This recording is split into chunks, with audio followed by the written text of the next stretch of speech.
Le 4 juin prochain, les invitations avaient déjà été envoyées.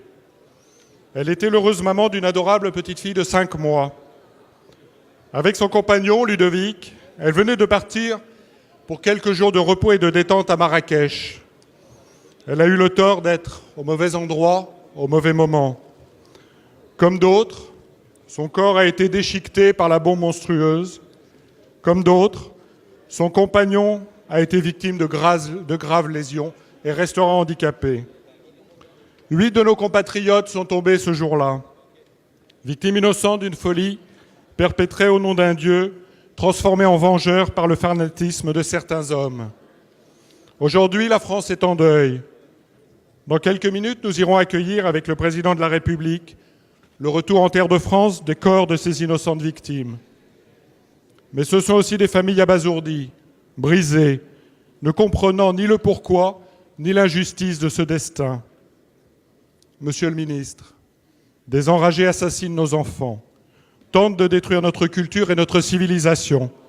Ils foulent aux pieds nos valeurs, ne respectent rien et surtout pas la vie. C'est la barbarie qui les caractérise. Avec ceux qui souffrent aujourd'hui, nous ne demandons pas la vengeance, mais la justice. Les familles endeuillées, leur entourage, tous les Français veulent comprendre le pourquoi de cette absurdité barbare et veulent que nous retrouvions les assassins de ces enfants. Monsieur le ministre, pouvez-vous nous dire ce que le gouvernement a mis en œuvre pour protéger nos concitoyens, retrouver les responsables de cet attentat et nous confirmer que cette action a été clairement condamnée par tous les dirigeants politiques de tout Monsieur le ministre d'État, ministre des Affaires étrangères et européennes. Le récit que vous venez de faire, monsieur le député Guy Lefranc, est bouleversant. Il nous rappelle ce que c'est que le terrorisme, c'est-à-dire la barbarie absolue qui atteint des victimes innocentes, des familles, des jeunes, nos 8 compatriotes qui ont laissé la vie sur la place Jemaa el-Fna. La première chose que nous avons faite, bien sûr, c'est de condamner cet attentat de la façon la plus solennelle possible, par la voix de toutes les autorités françaises.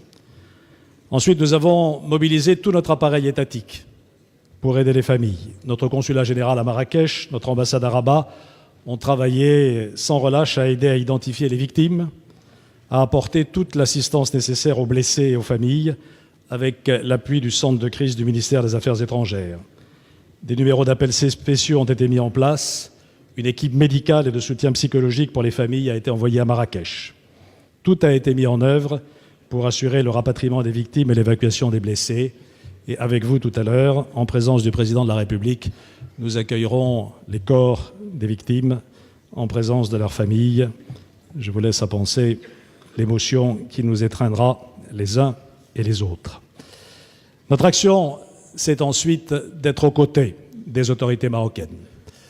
Nous les aidons dans l'enquête qui devra mettre à l'évidence le plus tôt possible, je l'espère, les responsables de cet acte odieux. Mais je crois qu'il faut aller au-delà.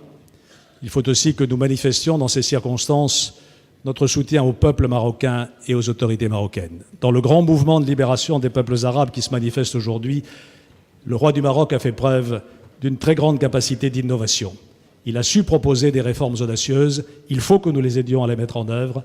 Entre le Maroc et la France, c'est aussi une fraternité qui aujourd'hui doit se manifester pour lutter contre ces actes de barbarie.